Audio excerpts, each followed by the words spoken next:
Man, I love this question. What is the right number of apps to have in an accounting firm? Is there such a thing? Also, because you better believe it's a Q&A Friday, how do you hold your nerve on a new service line when it isn't profitable in the beginning?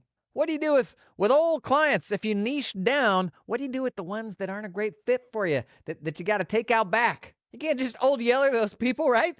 And some risks that come with acquiring firms. Come on in, let's talk about it. It's Jason on Firms.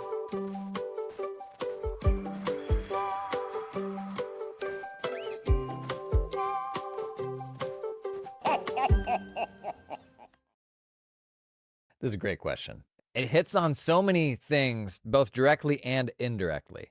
The context of the comment came up, I think, on a video where I was talking about the fact that we're spending more money than ever before on software. Like, that's how it is. Like, normal is being pushed to sort of new boundaries. And I only see this getting worse with AI technology and the solutions becoming more compelling. We're increasingly like these organizations that are augmented with technology that are handling more and more of what we do. And I mean, I don't like it necessarily. I don't like spending more money on tech, but what we do is becoming more and more tech reliant. And I'd made the point that it's like, yeah, we're spending more than ever before, but the calculation to do, like, it comes down to, is the ROI there? Regardless of how much your total software spend is as a percentage of revenue, you have to look at each tool individually and do the assessment to say, is the ROI fundamentally there? So the question came up, I get that you need several systems, but there's a limit. The firm I work for currently has 14 or 15.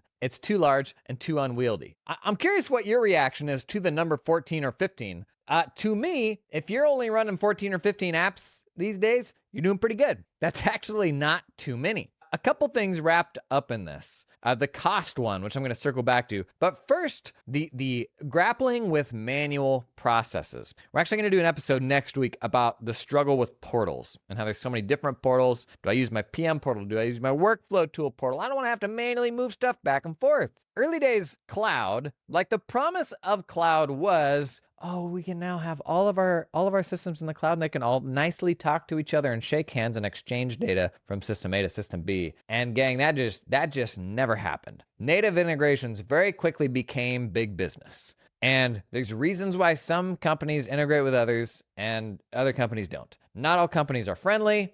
Many companies have a really good example of this is PMs right now are not integrating with tax intake tools because tax intake is actually a pretty big threat to the business model of PMs. If you're on a PM that supports tax firms, right now, those companies, by and large, are scrambling to build that tax intake stuff into their product. So they're not excited to run out and build integrations with those tax intake tools. The problem is, really good tax intake solutions, the ones I've been recommending, SafeSend, Stanford Tax, and Soroban, they're on like V2 or V3 of their tax intake system. They've been working on this for like 3 years now. PMs haven't even shipped this yet. Haven't shipped anything more than boilerplate organizers, which in my mind is not an intake solution. That's basically a digital version of a paper organizer. Actually, worse, because paper organizers generally have pro forma data, but most of the templated ones you get from your PMs don't. So that is not an intake solution, in my opinion. And to make the leap from there to what the dedicated solutions are doing now that have years into this and are already like several planning steps ahead of the next things that they're pushing out, that's a really challenging thing for a PM to catch up on just from a development standpoint. But if you think about these organizations, PM companies are large, more mature organizations. These tax intake companies, they are lean. They're still small. They can move much, much faster. Now, the argument on the PM side is, well, we have much bigger development teams. If that's the case, why have you dropped the ball? Like, why did you not provide the workflow solution, right? And I want more than anything for my PM to do everything for me. And if we actually zoom out, to kind of tie this back to the conversation of how many apps do you need. If we actually zoom out, the PM is doing a lot of things that used to happen in different systems. For most people, it's a primary client portal, time and billing, project management, file management. I get a lot of questions today about, like, where do I keep all of my files? I used to use this system or that. The right answer for most firms today is your practice management system. And it's not a perfect file management systems in many regards, but that's the right place for it, because then you can push files to your client portal. It is a pretty good option right now, and for most firms, the right place to keep your files. But all of those things that PMs do now, that actually is an example of stuff that they have rolled up to reduce the number of apps that you have to use. A growing number of PMs are now offering like a proposal solution. In my opinion, none of them are good enough right now to displace the two best, which are Ignition and Anchor. And I'm particularly opinionated on proposal stuff because that's where the rubber meets the road and the client hits the button to say, I will pay you X, which is maybe the most important moment of any client engagement. And if I can squeeze another $10 out of that by having a more optimized experience, that is money worth spending.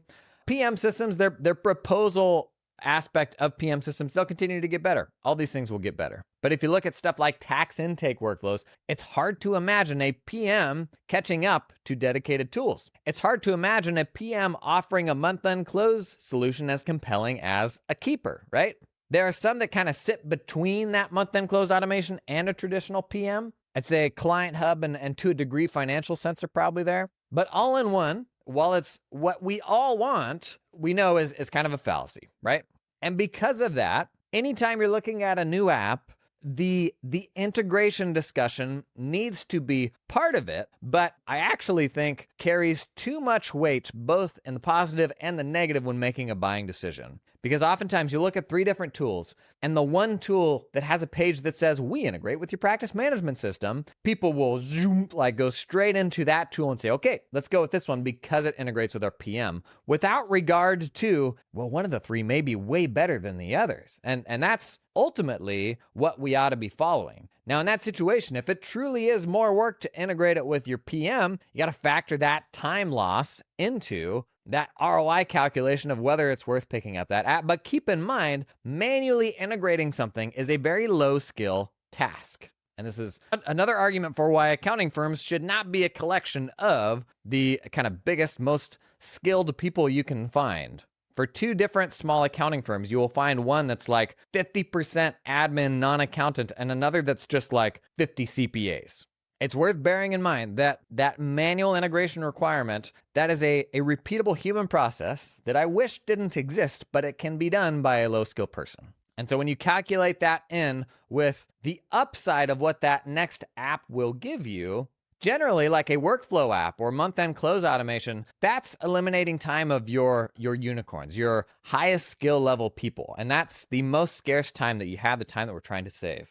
And if the trade-off there is there's a little bit of low skill work to have to manually integrate some things, oftentimes that's an investment that I'm willing to make. As much as I am an automation geek and all of my content started with like Zapier and Make and even like custom API connections, that's how I got started with all this stuff. RPA. I was like the only one shouting about the value of RPA. So it is not as if I don't value and get excited about automation. It's that I actually think we have swung too far to where there's a whole bunch of shame around manual processes and the bummer that is having to move something from system A to system B.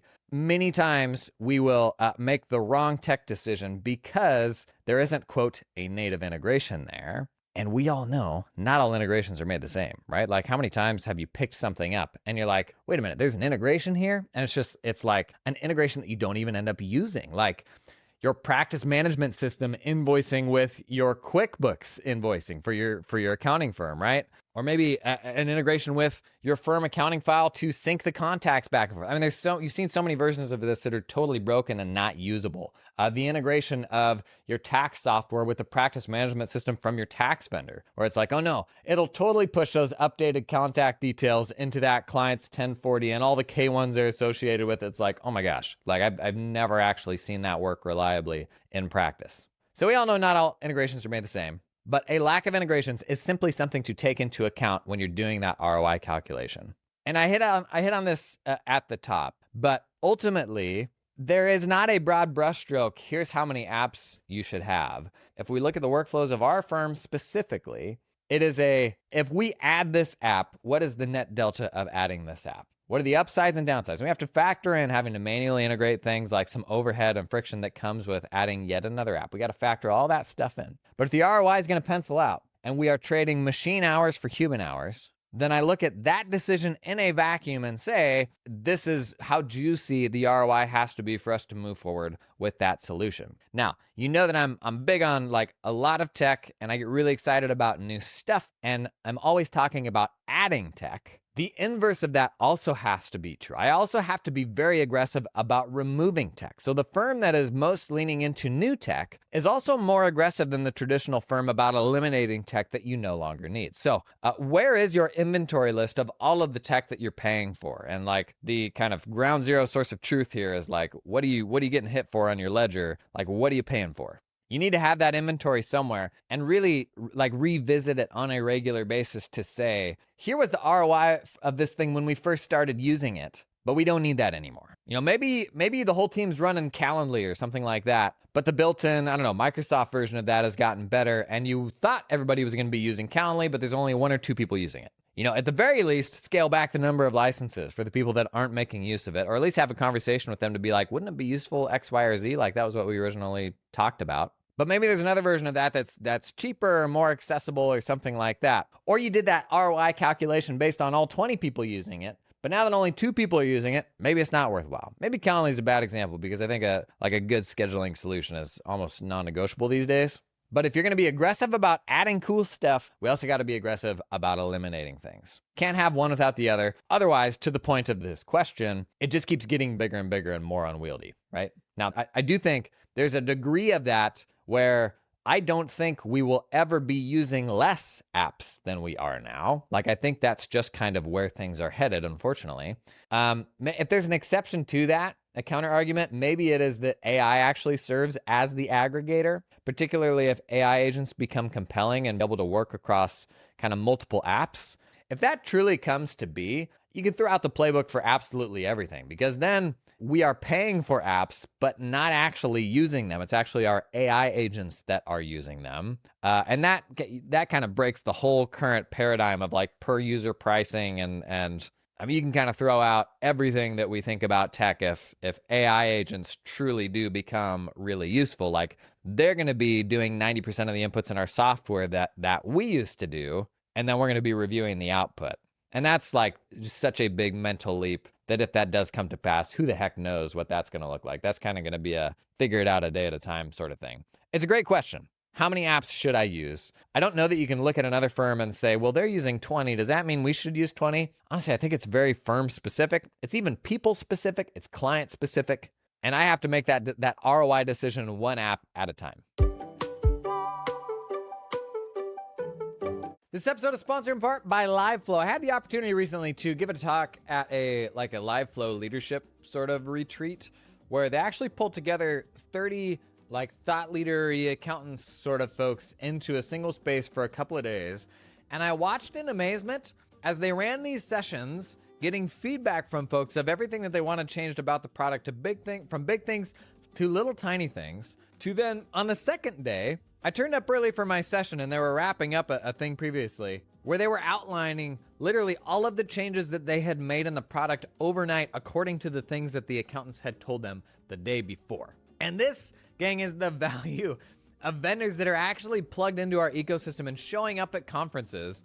LiveFlow raised a Series A a couple months back, and most of the time that money just gets poured into web ads. But to see them investing it in like creating a space and literally like flying people out and saying, tell us everything that you think about our product and how we can make it better. Actual accountants, man, that is really cool, and that is the way to do it. LiveFlow, if you're not familiar, it's a tool to sync QuickBooks and Xero data, either to your spreadsheets, Excel, or Google Sheets, but also now to these live updating dashboards that are pretty cool. We did a demo of it recently on the YouTube channel. Learn more about LiveFlow, check out the link down in the show notes. This episode is sponsored in part by TruePrep. TruePrep's like a cool, almost like a ChatGPT-like experience for tax firms that lets you query your actual client tax data to be like, I don't know, we're gonna do some tax planning. Show me every 1040 that had over 5,000 in tax penalties last year. Like, you can literally do that.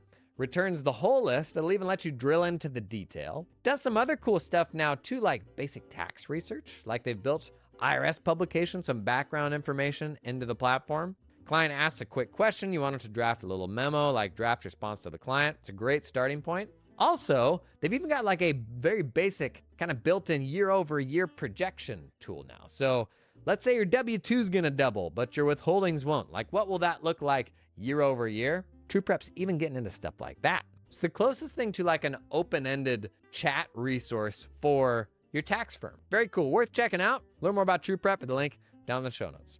A quick programming note. So we did like 2 weeks of those community episodes. There were like a very, very small number of people that were I don't know, bent out of shape. That'd be fair to say. We're bent out of shape about that. Very, very small number of people though, which I think I probably expected. A couple people asked, like, did I get paid to promote these people's communities on my podcast? Gosh, no. The only paid stuff we do is sponsorships where music's blaring and you understand that it's a sponsorship. I run my own community. So if anything, it costs me money to promote other people's communities. I just think right now, communities are still under leveraged as a resource in the profession.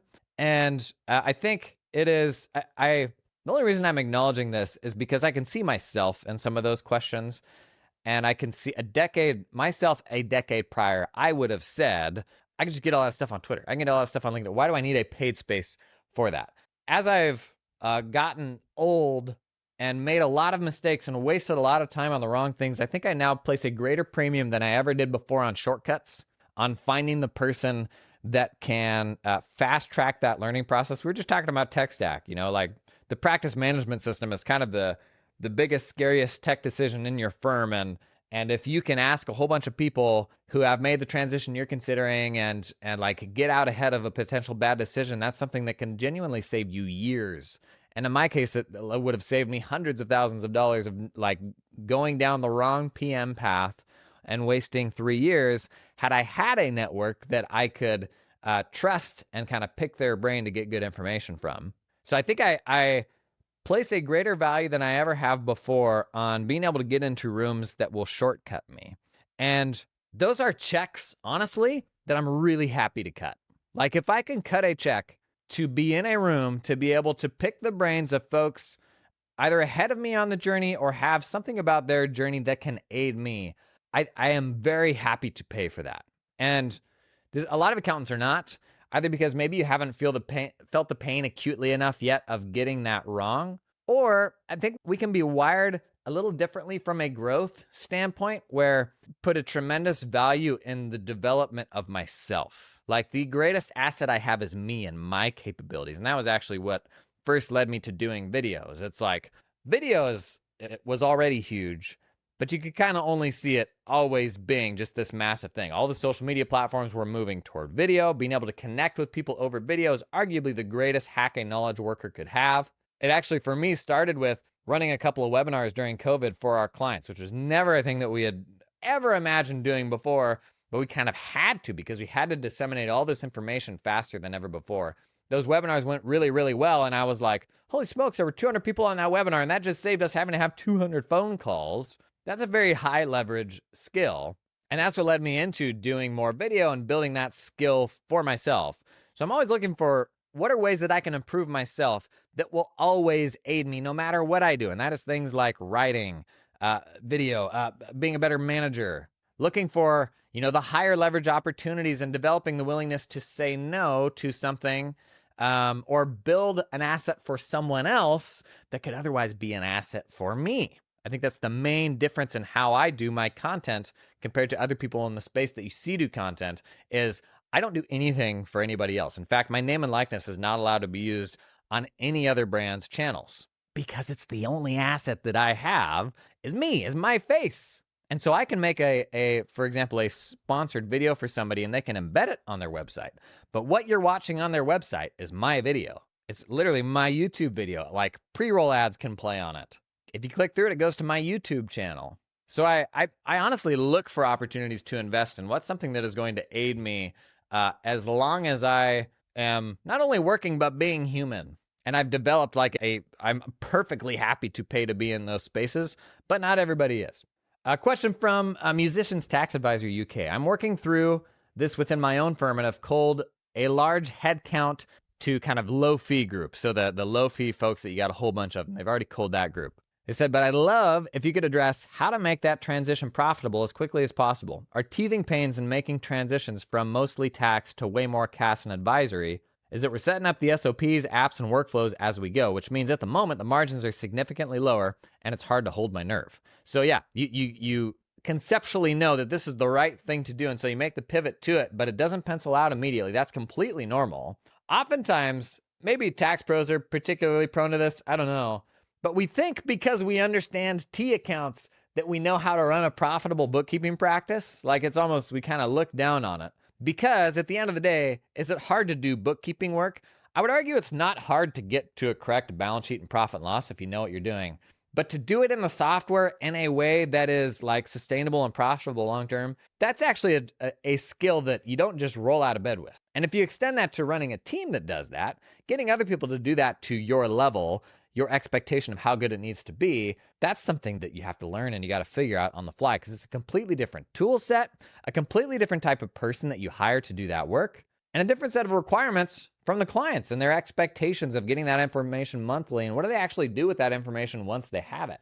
A tax return is an outcome where largely all the client cares about is like, what do I need to do to settle up? Do I need to pay in? Am I going to get a refund? And how do we pay less tax next year? What I loved about CAS or bookkeeping practice is there are insights in our deliverables that can genuinely be unlocked, like it kind of drive the profit levers of the business itself if we can take the time and make the space to have those conversations with clients. So it is a totally different thing. I can tell you in my experience, we had at the time that I opened up our kind of managed accounting arm, we had 1,600 clients in the tax firm. And those were all tax clients and like 600 to 700 businesses. We launched that CAS firm. It grew really fast because it was like shooting fish in a barrel, pulling clients over from the tax business who would have us do their accounting. And we let like way too much in the door, and it was kind of all across the board, scattered shot, different stuff. Whatever people would come in with, we would kind of do for them, which is obviously very hard to do profitably. So in the very beginning, as we're getting this off the ground and figuring out the tech and hiring too fast and making some of the wrong hires, margins were either nothing to like 10%. And this was the first maybe 18 months where we were going through this really like rapid growth phase, kind of just trying to get that work done and keep people happy with the plan to figure out the systems on the way, like as we're rolling it out, and it ultimately become more profitable down the road. That kind of worked in the end. By the time it was the 4th year of renewals when I left the firm. When I sold back to my partner, we were going through the 4th round of kind of year-end renewals. And at that point, margins were going to come in around 40 to 45% on that part of the business. But it took all those years to get there. And it ended up being pretty juicy, as juicy, if not more juicy than our tax work. I think we're actually on a trajectory for that work to get more profitable than our tax work. But it took time to get there. That's completely normal. You're running an entirely new business. Like on the one hand, give yourself some grace to figure that out over the course of a few years. But on the other hand, if you're thinking about jumping into that, plan accordingly. Maybe you'll get it right in a way better than I did when I first came out, because I definitely did all the things wrong when I started. I mean, they could literally bring any accounting ledger to us that they wanted. There was no standardization, no industry specialization of any kind. People think I'm super smart. I'm really not. Now I just have the luxury of stealing really good ideas from a lot of people, and I didn't have that before. And it has certainly like changed the way I would run a firm. But yeah, like if you're doing something completely new, don't plan on that being super profitable out of the gate. Give yourself some space. For sure, leverage the shortcuts that you get from content like mine and other people, because I definitely didn't have that at my disposal, unfortunately. Boy, had I. I mean, and stuff like Keeper wasn't around back then. Like cloud practice management systems were just kind of starting to get good then. So the environment today is very different than it was before. We also didn't, I mean, to bring this back to online communities, we also didn't have spaces where I could go and be part of a membership group with a bunch of other people that already do it really well and really profitably, where I could just go ask them, what are you doing for X, Y, and Z? And they have probably done years of due diligence and jumping around to different tools and all that to get to what they're on. Who am I to try to big brain that and be like, no, I have a better idea. So we have membership groups like that now. Obviously, I run one, but there's a bunch that we've talked about on the pod where you can get those answers in a much more accessible way than ever before. And that ought to, honestly, for me, that probably would have shortcut that like 4-year learning process to a 2-year learning process to get to a much more sustainable place. This episode is sponsored in part by Cloud Accountant Staffing, who will help you find wicked smart accountants in the Philippines. As you know, this is what I did in my firm. My last 4 hires were Filipino accountants, and they were absolute rock stars. How can Cloud Accountant Staffing help you? Well, they can help you with all the questions that you're too embarrassed to ask if you've never done it before, and you're going to have a lot of them, and that's totally normal. The people who crap on offshore hiring online are the people who haven't done it. There's a reason that these businesses are a thing and that they're growing really, really fast. The world is getting smaller, and there's a ton of really smart accountants in the Philippines. I know because I did it myself. Now, what's the difference with Cloud Accountant Staffing? Different sort of staffing and groups have different approaches. We basically work with 2 different groups in my content that will help you find sponsors in the Philippines. They have slightly different approaches to how they help facilitate the ongoing relationship with those hires. 2 different flavors, one more direct, one more hands-on. I actually recommend that you talk with both. If that's something you want to explore, having a conversation with these groups, man, it is free. You're going to learn a bunch. I recommend doing that no matter what. So to learn more about Cloud Accountant Staffing, check out the link down in the show notes. This episode is sponsored in part by Ignition. Come.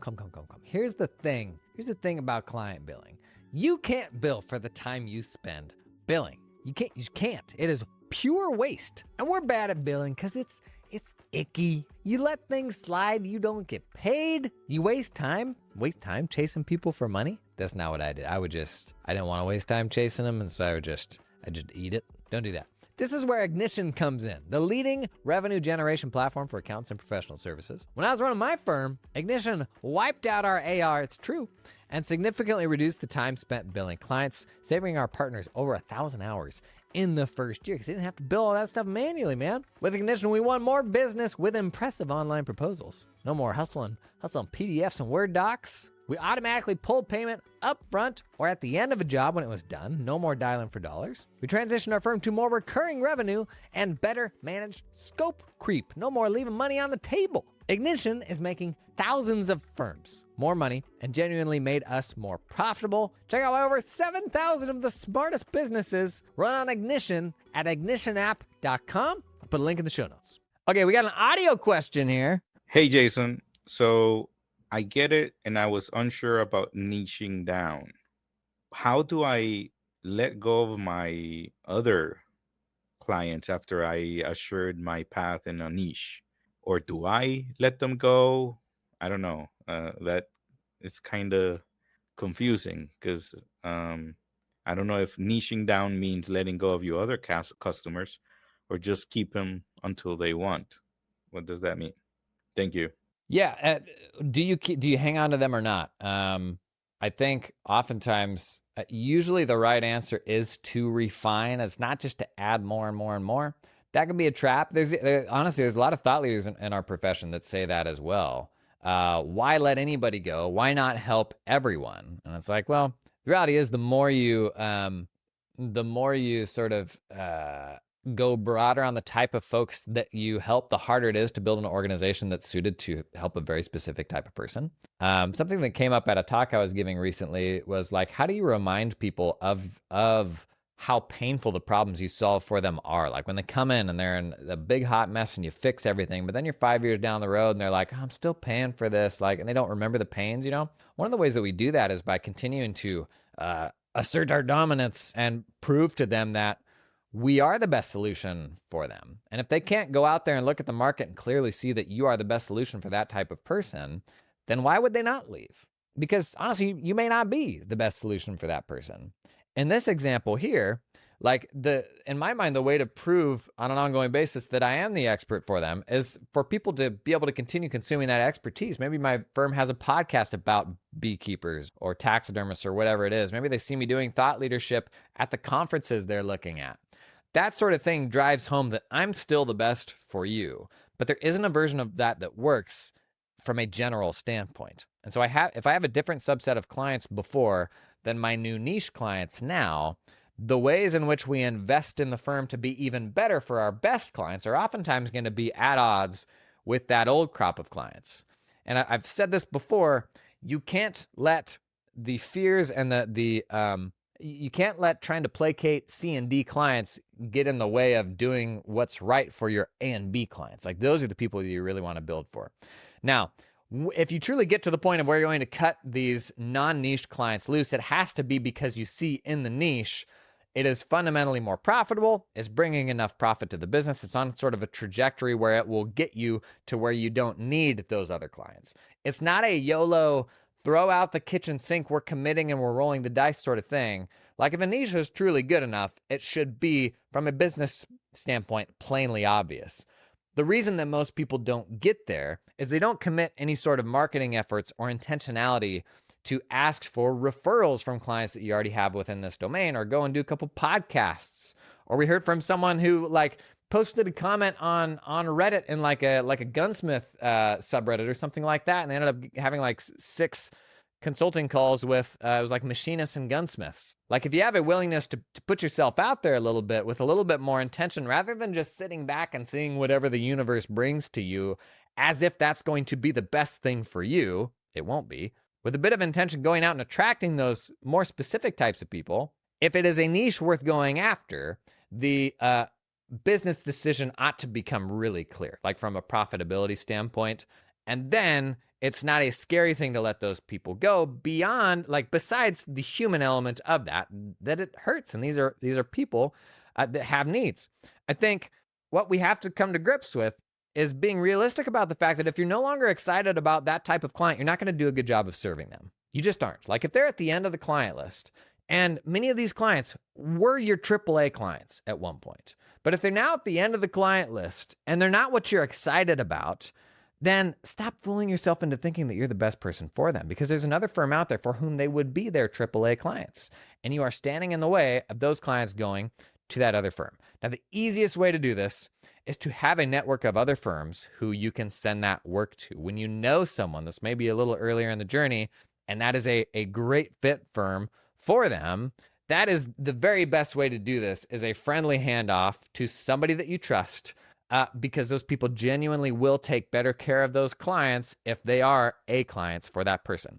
Don't confuse those clients with stinkers, which just need to be fired. Don't sell or hand off stinker clients to somebody else. These are clients who would otherwise be great clients. They're just not aligned with the direction that you're taking your business. So the best thing you can do if you have those relationships, I sound like a broken record, but a ton of this happens in membership communities where you meet a ton of other firms, and you can even put a post out and say, like, I've got a bunch of clients like this that I need to find a new home for.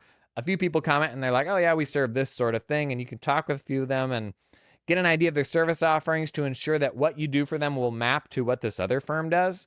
It is a great way of finding a home for those clients, because having a home for those clients, you'll find, makes it much like emotionally easier for you to move them on. And if I had had a great home for some of the clients I parted ways with, I would have probably done it years earlier, and it would have given me more bandwidth to accelerate my path in the direction that I actually wanted to take it. So in short, yes, you should get rid of them when the business, like, you can see very clearly that it is a no-brainer to get rid of them. But the ways in which you do it, in a perfect world, you're not just firing them. But even if that's the only option that you have, resist the urge to try to be the hero for everybody. These people are grown-ups. They can find other providers. But the best case scenario there is to have folks in your network you can send that stuff to. And then once you do, you'll actually find your firm gets much more judicious about who should we move along, because they are no longer a great fit. And that is a benefit for your attention and accelerating you down a path that's better for you. Thank you for the question, for the voice memo. Last one on the subject of firm acquisitions. Tim Kraus. I've been a partner in the accounting space for nearly 2 years. Before that, I spent 3 years flipping land. We're not at the 7-figure mark yet, but we're just over halfway there. While we've achieved some organic growth, I found that I really enjoy acquisitions, drawing from my real estate experience. So far, you enjoy acquisitions? Red flag, Tim. So far, we've completed 2 small tuck-ins and are currently working on another deal, 100% seller financed. That will push us over the 7-figure mark. What do you see as the risks of being heavily focused on acquisitions? Just as an FYI, I don't personally guarantee the debt. Risks with acquisitions, I don't know, all the normal stuff that you see, from tech stack misalignment, like buying a legacy firm, and it being way more work than you thought to transition things. If you're already doing this, you know those issues. Having an owner that's doing all of the work within a firm, that's the biggest thing with small roll-ups, is if most of us are staffing blocked, then pulling in, say, a $500,000 firm where really the partner is doing 300 grand of the work, then you just made your staff bottleneck even worse, right? Because you got to take that work on. Patrick Dichter talks about this as a speed thing, that anyone can go out and build a firm organically right now, but it is probably faster to do so via acquisition. Just make sure that you got a good why for like, why is it worthwhile to grow that quickly? There's a huge opportunity for folks who enjoy and do acquisitions well. Like obviously there's a ton of firms where you've got aging partners. You just got to be really careful to ensure that they are the type of firms that you want to pick up. If there's one downside to acquisitions in general, that is a big upside of organic growth. It's actually what we were just talking about on the previous question. In fact, man, Blair Enns just released his latest book. What's it called? Blair Enns was one of the authors of the Win Without Pitching Manifesto. It's like 4 big questions or something like that. We can link it in the show notes. The 4 Conversations. The 4 Conversations, a new model for selling expertise. It's really good. But one of the things they talk about in that book is being mindful of the context in which clients come to you. Like, have they already, they refer to it as, quote, the flip. And the flip happens when the lead or the potential client sees you as the expert and is willing to get out of the way of your expertise rather than seeing you as a vendor. They may come to you with a specific job to be done and just be like, I want you to just do this. And honestly, I just want to find a cheap way to get this done. But when the flip happens, they realize that you know so much that they don't, that you have a better understanding of what they actually need than they do. And that is when they will get out of your way and kind of yield to your expertise. The very best way for somebody to come into your firm, in a perfect world, it's somebody that has listened to you talk for 1,000 hours about X, Y, and Z, and they truly believe that you are one of one.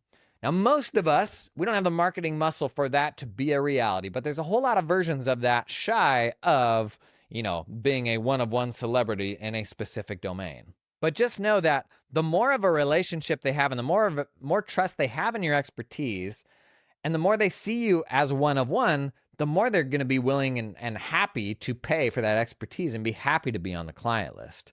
Acquisitions are no context client additions. They're not coming in impressed by you at all. And so that's more akin to like they're coming to you as a vendor just to get a specific job done.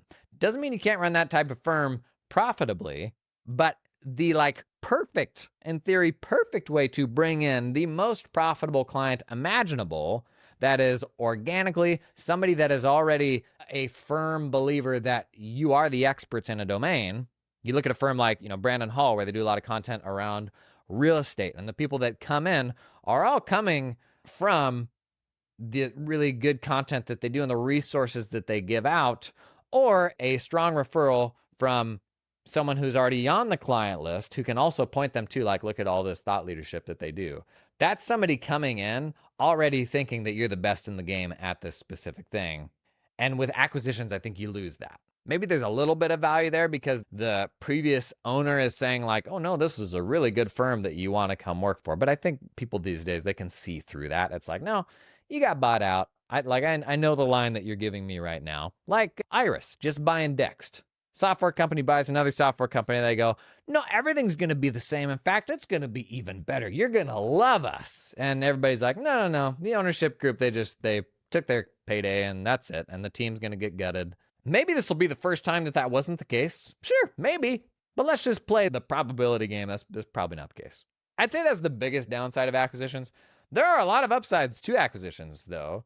In fact, maybe that's a more salient point to take away is rather than dwelling, there's traps for sure that you got to avoid in acquisitions, but let's instead focus on what the biggest upsides of acquisitions are. That is the speed at which you can grow, if that's important to you. But also, what I don't think we talk about enough is the arbitrage opportunity of being able to buy a tax firm and then sell that same client both tax and bookkeeping or tax and wealth management, where the lifetime value of that customer to you is much, much more than it was to the previous owner. So you can buy it at what is basically a discount and then add a bunch more profitable work on top of it to make the ROI on that acquisition for you. Like, the acquisition cost of an organic customer is still unbelievably good for you if you can sell them a whole bunch of different services. But that's one thing I don't think we talk about enough with acquisitions, and is an argument for doing more, even though it's really hard to do tax and bookkeeping well, tax and wealth management well, all three well. It's a tough thing to nail, but if you can buy at like source firms that are just doing one of those things, the economics of that are pretty juicy. Gang, thanks for coming and hanging today. You got questions? Pop them in the comments. These are my favorite days of the week doing the Q&As. I really enjoy it. And thanks for coming and hanging. Toodaloo.